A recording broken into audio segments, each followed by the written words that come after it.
Hi, it's Lipstick Gal. Thank you so much for watching today. I'm gonna get ready for the day and I have so much new makeup in front of me.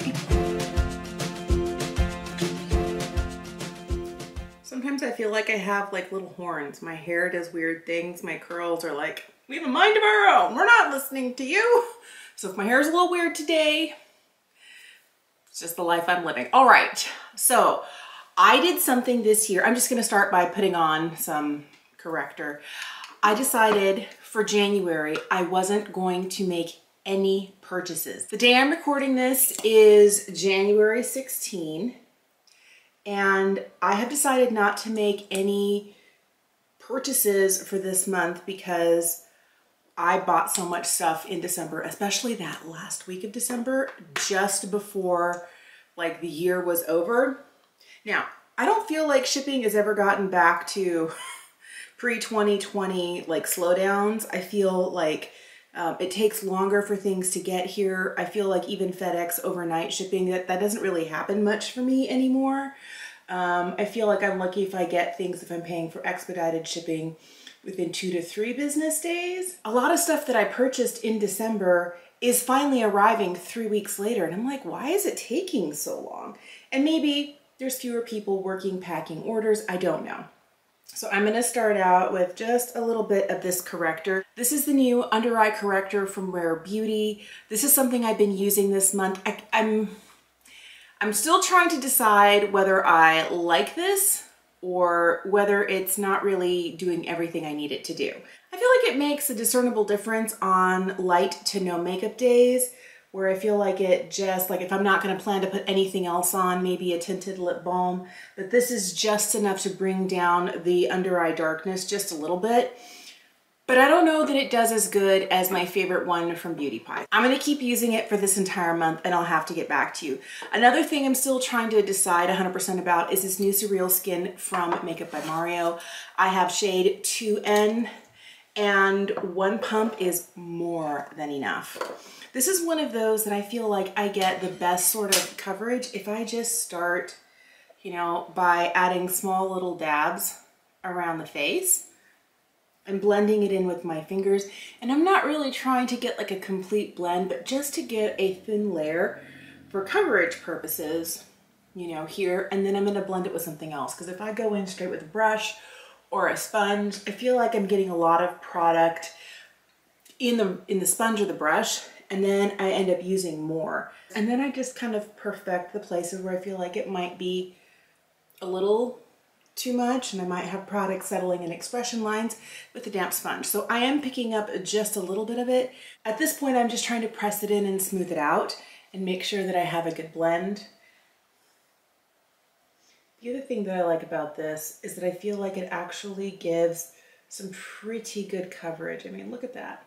I don't know what alchemy happened to get me to make so many purchases in December. Maybe I was on a gift shopping mindset because I was buying Christmas gifts. I don't know. And I try to make sure if I'm shopping for others that I don't do a ton of shopping for myself, but I bought a lot. I bought some stuff from Victoria Beckham. I have like a full face of that. I'll link it for you here. I picked up some products from Make Beauty. If it's not already up, it's coming soon, but once I do, I will also link it for you in the description box, and if it's available already, I'll link it for you here. I picked up some stuff from Milani. I have their new mascara that I want to try for the first time today. I have products from my Beautylish Lucky Bag.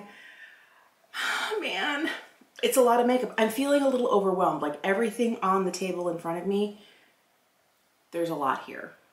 So I'm glad I kind of put the brakes on for January. I would love to know, how do you handle moments where you feel like you've been purchasing, and it doesn't have to be makeup, it could be anything. It could be going out to eat too much. It could be purchasing clothing, shoes, accessories, kitchen gadgets, books, like whatever is your thing that you find that you over purchase. How do you slow your roll when you realize, wait?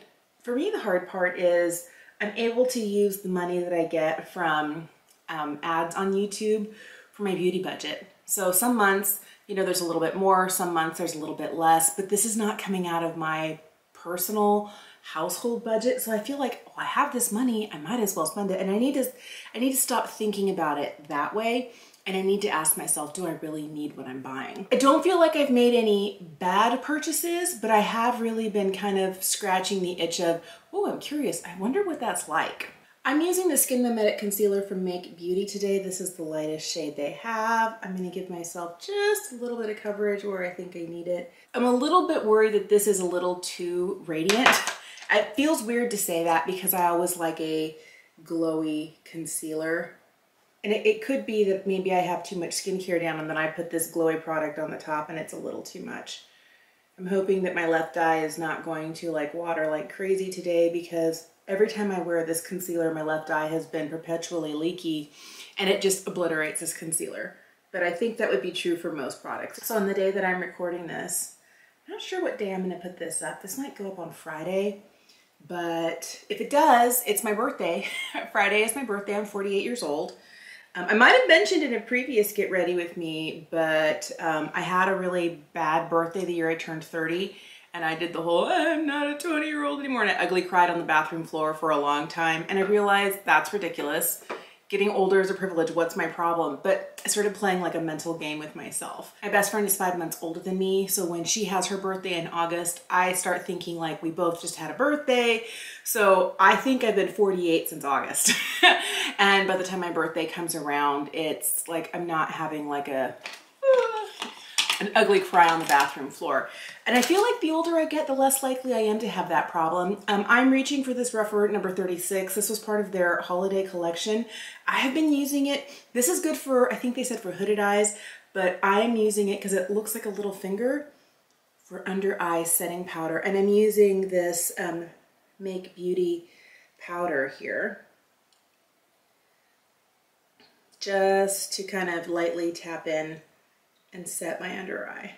I think the plan for my birthday this year is really low key. One of my kids is going to be skiing that day. Their school has a ski program every Friday for like 4 weeks in January. And so my husband and my youngest are going skiing, and I don't know what time they'll be back. So I don't think we're having like birthday dinner with friends on Friday. I think it's probably gonna be like on the weekend. I'm not gonna set the rest of my face. I'm just gonna pick up a little bit of this powder and hit like, oh, whoa, maybe too much. Corners of the nose, my expression lines across my forehead here,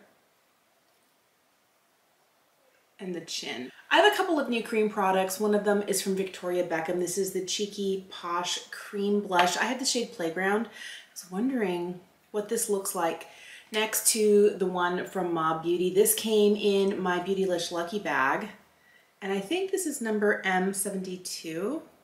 Oh, this one's definitely, here's the one from Mob Beauty. This one's a little warmer. Dare I use one as kind of a little bit lower for bronzy-ish looking? Maybe I'll combine them, see what we end up looking like here. Yeah, let's do that. The other thing I'm going to be using is the Sonia G Jumbo Worker. This is meant for, I think, for cream eyeshadow, but they also mentioned on the Beautylish website that you can use this for cream products. So I'm going to pick up a little bit, I'm going to put a little bit more of the Victoria Beckham on the back of my hand. I like doing that because I feel like it warms the product up, and then I can kind of distribute it through the brush a little bit. And I feel like I get an easier blend if I start with something that is, you know, we're already blending just a little bit easier because it's dispersed on the bristles.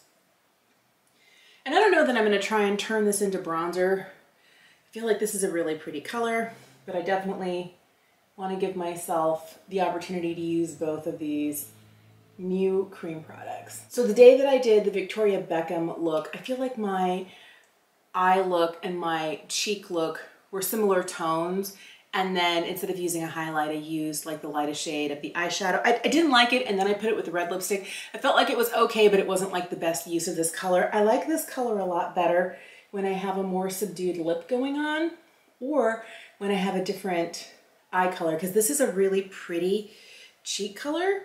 I think it's really pretty. I was sure it was too warm the first day I tried it in that Victoria Beckham video, but I feel like this is really, really nice. I'm gonna grab a little bit of this cream clay blush from Mob. I might just go straight into the pan. Yeah, let me just do that. And then bounce it off on the back of my hand to make sure I don't have too much, and just give myself just a little bit more color right here. I feel like the Victoria Beckham one blends just a little bit easier. And I feel like this one does better, the one from Mob does better with fingers, whereas the one from Victoria Beckham does really nice with a smaller brush. I'm not saying one's better than the other. I think that they work differently.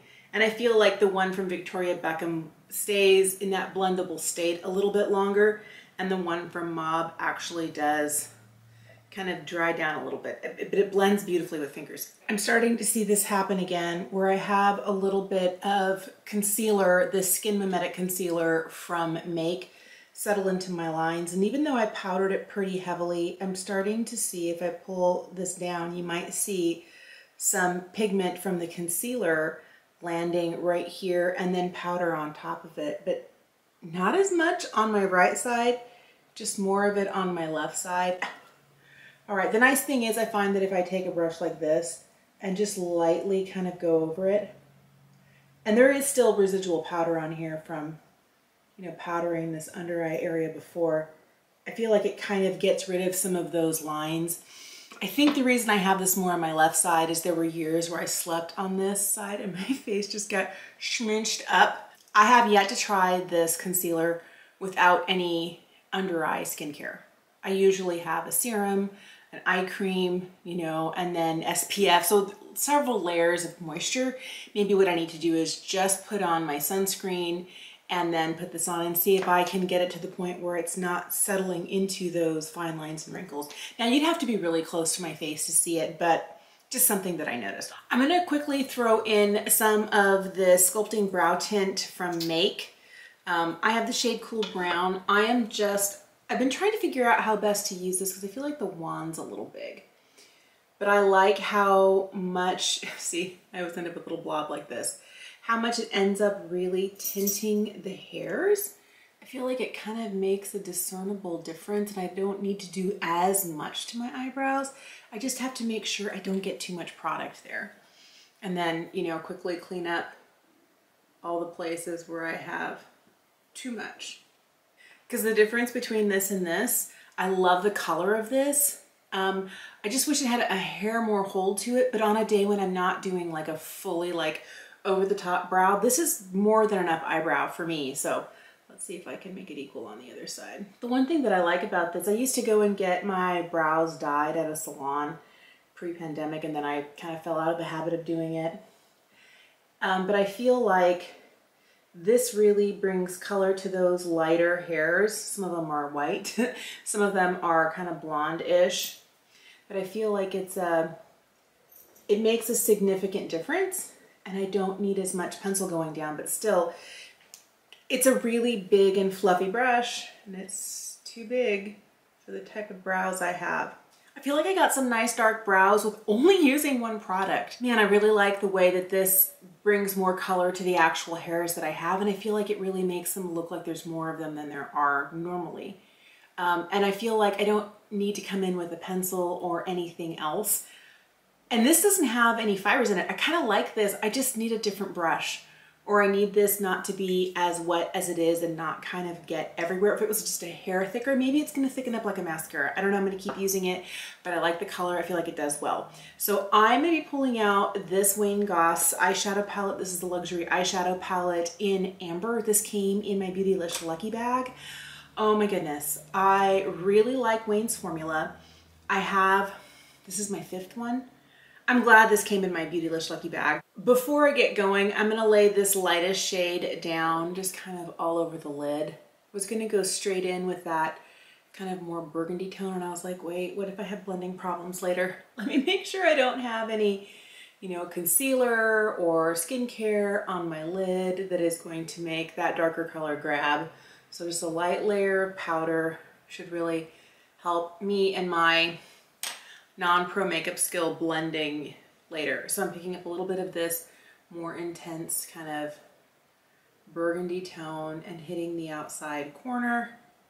One of the things I like to do is pick color up on one side, and then as I'm blending, flip over to the other side of the brush if I feel like I might have too much pigment.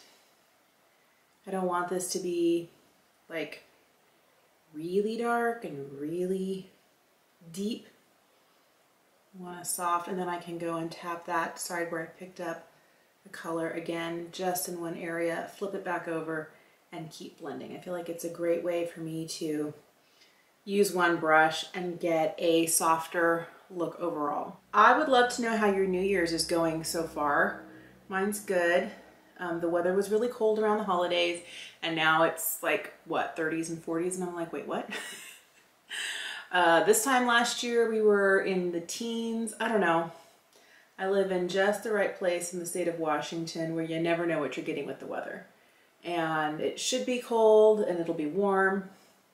We had temperatures in the 50s last week, and I was like, is it spring?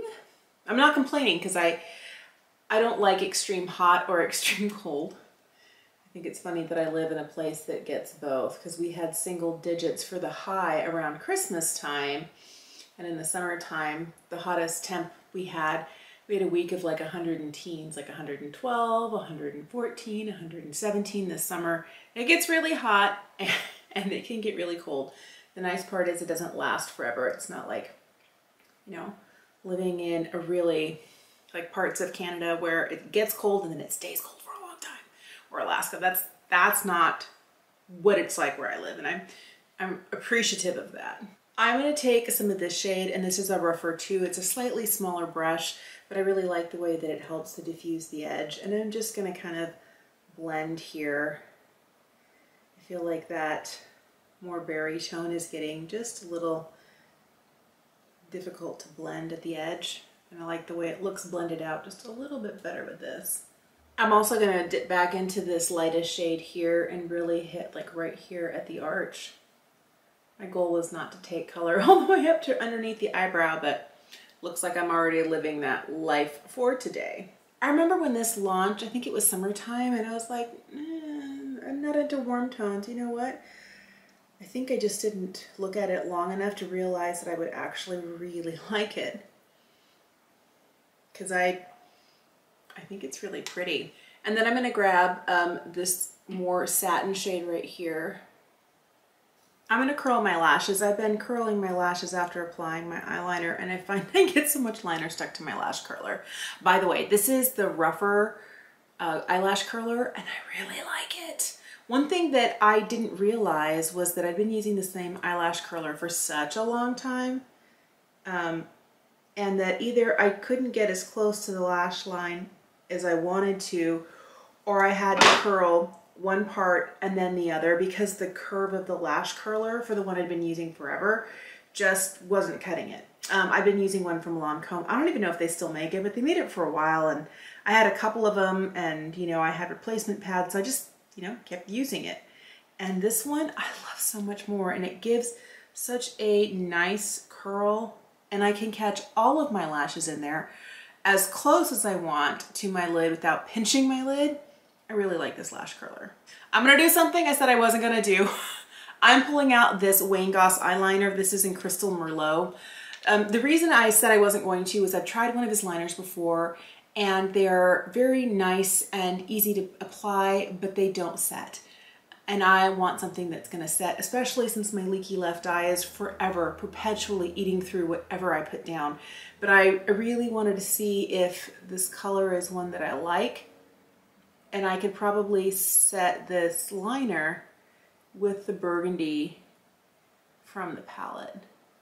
All right, I'm also gonna shove it up in between my lashes here. I'm not trying to tight line, I'm just trying to blank out some of those gaps in between my lashes.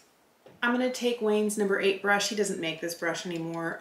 Use some of that burgundy eyeshadow and kind of just lightly set over the top of this, just to make sure that this doesn't go anywhere. We'll see if we can get the longevity that I'm looking for out of it by setting it. I'm also going to push this into the roots of my lashes the same way that I did with the liner, just to make sure that I don't get any transfer to the lower waterline. I like the way this eye look turned out. I need some mascara though, so I am trying this. This is the new tubing mascara from Milani. This is their highly rated lash extensions. Oh, it has one of these more silicone wands. I'm gonna take the excess off the end and see what sort of length we get out of this. I don't know how it is, but I always manage to get mascara on my lid. That's my personal struggle, and it happens all the time. I'm gonna have to keep trying this. Right now, I don't feel like it's giving me extreme length. I get a little bit more length from the tubing mascara from Hamish. That's the Smudge Stop one. But I feel like the first time you use a mascara, that's just the beginning of what it has potential to be, because the minute more air gets introduced to the tube, the formula gets just a little bit thicker. I don't know, maybe a week or two in, this is gonna be like my new favorite tubing mascara, but I really count on tubing mascaras for my work days. As a dental assistant, I'm spending a lot of time at work, like sitting over the top of somebody looking down, and my lashes fan up and touch right up here. And because I do use a lot of eye serums and eye creams, anything that's emollient will break down a more traditional mascara formula, but not tubing mascaras. So I'm excited to continue trying this. It's definitely gonna be my go-to for work days from now until the end of the month. But I'm curious to know, have you tried this? What do you think? What are your thoughts? Do you have a favorite tubing mascara? Let me know in the comment section down below. This is where I realized I was gonna put some of the Celestial over the top and I forgot. So I'm gonna just press a little bit of the sparkle here into the lid because I love a sparkly eye. I don't know if this is a good idea, but I got the Chantecaille lip veil in the shade Ruby in my lucky bag. Let's see if it's a little too pink. I think I'm gonna leave it here. What's interesting is I'm not wearing any bronzer. I'm not wearing any highlight. I didn't use any pencil in my eyebrow. These are all kind of like staple products for me when I sit down to do a face of makeup. Those are products that usually come in. I also don't have a lip liner on today. I'm really curious to see how this wears. I've had it, I've used it a couple of times, and I just keep applying, and it gets a little blurry around the edge, but it's never really messy and unkempt. But it's comfortable. I like it. I don't know. Maybe I should be trying more Chantecaille lip products. I would love to know what sorts of products are new in your collection. What sorts of things are you excited about? Are you trying some drugstore things? Are you trying some more mid-priced things? Are you trying some of like the buzzy new makeup? You know, these guys I feel like fit both in that category. Or are you really going for more of those luxury items? Let me know in the comment section down below. Thank you so much for watching today. Have an incredible day, and I'll see you again soon. Bye.